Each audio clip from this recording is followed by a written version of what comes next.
What can I do to start integrating my own shadow? I feel the darkness, but end up bottling it up. How can I start being more assertive in a controlled manner? That's exactly how. You can start by being more assertive in a controlled manner.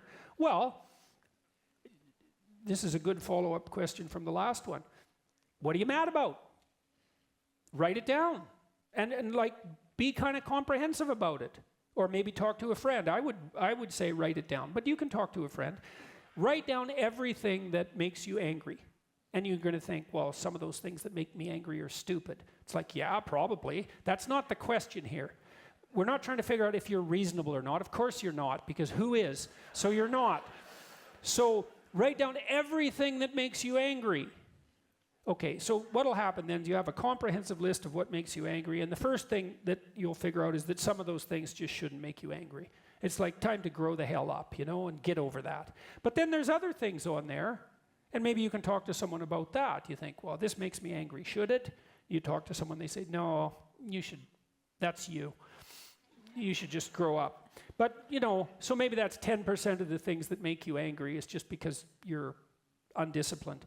But then there'll be some other things that make you angry because you're being taken advantage of, or you're allowing yourself to be taken advantage of, or you're taking advantage of yourself, or you're not objecting when someone else is asking you to do something you don't really want. Like there's something going on. And so with those things, you figure out, well, what would you rather have? Like if you could have what you wanted that wasn't making you angry, what would it be? And so now you know what you want. Well, then you think, well, let's take one of those things that I want and see if I can ask for it. Maybe it's like the person who asked this question, the woman who asked this previous question. Maybe she has to go to her husband and say, look, I need you to spend 15 minutes after dinner with the kids so I can, you know, be alone. Would you do it for 15 minutes? Or 10 minutes, or would you do it for 10 minutes like 3 times a week? You know, you have to negotiate. What's the other person willing to do? You need to know what you want and need, and then you need to communicate it to them, and then you need to negotiate a solution. And that's how you get more assertive. And you start small. You get more assertive by telling the truth, right? That's how. It's like, I'm irritated and annoyed that this isn't happening, and here's something that you could conceivably offer me, and this is what I'm willing to do in return, and could we see if that works? And what's the benefit to them is, well, you're not miserable and passive-aggressive then, you know? It's like, it's not like your partner isn't going to gain from your increment in assertiveness.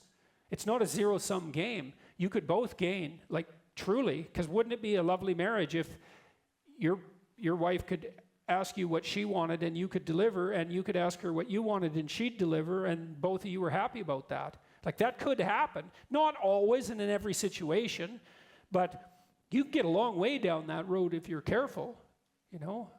So tell the truth about what you're angry about, but also tell the truth to yourself about what you want. And then start with little negotiations in that direction, and you'll get better and better at it. It's really worth doing, because otherwise you carry around all that resentment. And that's horrible. That's no way to live. It makes you sick and makes everyone around you sick, and it makes you old and makes life miserable. And so that's another thing to think through, because you think, well, I'm afraid to say what I want. It's like, fair enough. Who isn't? How afraid are you of not saying what you want? Well, I'm used to that. Well, that doesn't mean it isn't horrible. You're just not accounting that as a risk. And you should. There is the risk of saying what you need, but there's the risk of not saying what you need. And if you have to pick between those two risks, man, pick saying. So then at least you have a chance, and so does your partner. So, you know, lots of marriages, you see this with people. The one person is deeply unhappy and angry, and the other person really has no idea why. Now, they may have, you know, done what they could to remain blind to the problem. But often, they just don't, the other person just has never told them, you know, here's what's wrong and here's what I want. They expect them to know or something, and people just don't. They're just not that bright, you know. It's like, you'd know if you loved me. You'd know what I needed if you loved me. I bet, how many of you have said that? It's like, you should have your lips sewn together if you say that. Like, Because the right response to that is, no, I'm stupid. You have no idea. I'm so stupid I married you. And so, how much do you think you can expect from me? I can barely do what you tell me to do, much less guess what it's supposed to be. So, like, give me a break and tell me what I can do badly that might be vaguely pleasing to you.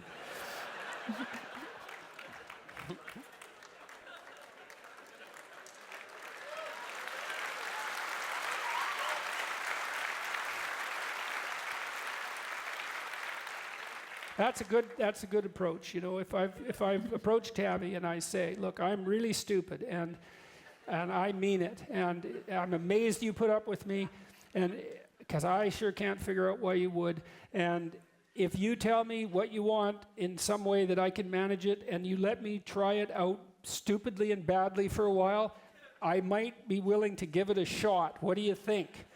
And usually she'll tell me something I can do, and vice versa.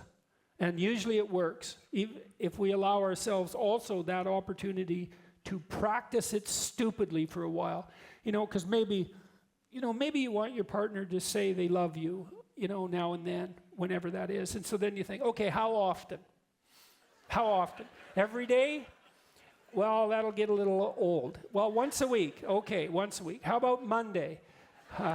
I know you think that's funny, you know, but maybe if you got it right, someone would tell you they loved you once a week for the rest of your life. And mean it. And maybe that would be better than not having it at all. So you think, well, Monday when you come home from work, well, that's a bit formulaic. It's like, yeah, well, and how about some flowers along with it? It's like, well, then how about once every 2 weeks? Okay, deal. And you think, well, that's kind of, like I said, it's formulaic, it's not spontaneous, it's sort of rote. Here's some flowers, I love you. It's Thank like, you. well, could you be right, that's right, man. I had this friend, he bought his wife flowers. It took him 3 days to convince her that he bought them. That's not the right response. I got some flowers for you. No, you didn't. You never bring me flowers, and you never will. Well, those are flowers. You didn't buy them. It's like, no. Tammy got it right. She said, thank you. It's like, that's right. If someone does something good, stupidly, and badly, then you say thank you. Because maybe they'll do it again. And maybe if they do it 20 times and you keep saying thank you carefully, they'll get confident at it, and then they'll get good at it. And then that might take like a year. And then you've got 40 years where it's happening and they're expert at it. And like, more power to you. So, yeah. That's a good place to stop.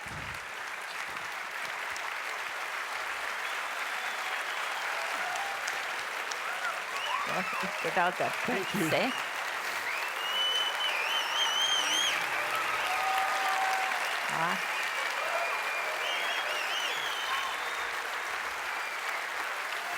You've done good. Thank you, everyone.